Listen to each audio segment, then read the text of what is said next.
for the CEO, the high potential is that population in his organization which is A, the brightest, B, which has to be the most engaged, and C, they are slightly far-fetched from the highest value roles today, but they are the ones who can man those roles. So quote unquote, they are the people who can make his aspirations and dreams for the organization come true. Coupled with the fact that they understand the organization really well and have the capability to take the organization to the next level, makes them the most valuable asset for the CEO in the organization. And also many a times the CEO thinks this is the set of people I can't lose, and the HR will also believe that it can't lose.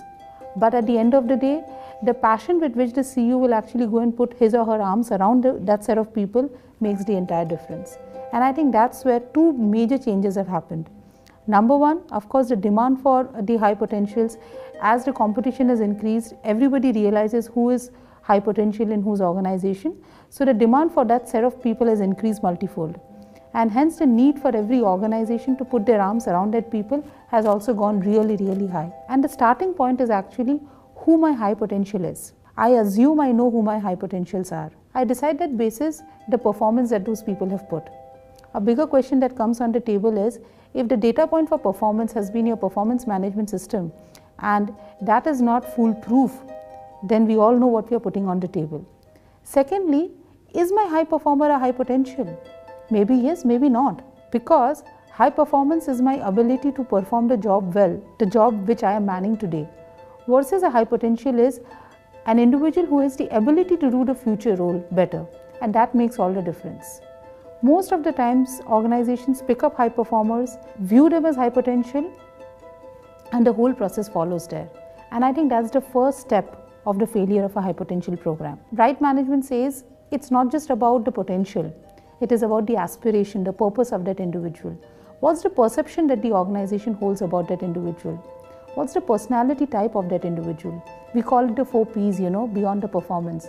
It's basically the perception, the personality, the potential, and the purpose of the individual. Once I've identified my high potentials, the second step, which is the whole notification bit, I think that's again where the organization needs to take a call. So also having a very clearly laid out plan for the development of the people, which is useful for my organization.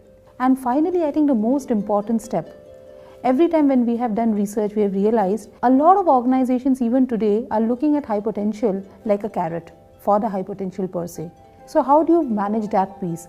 Engagement of your high potentials and their career growth. That's when you can manage the whole thing. Now I said one very important thing, you need to manage the whole thing. It's a great job to actually be a high potential or be a mentor to a high potential. What people fail to realize is, as simple as it sounds, it's very complex. Program managing the whole high potential program is the most important element. It links the dots between what the organization wants, what the high potential wants, what the high potential can get in the system, what the organization can provide in the system.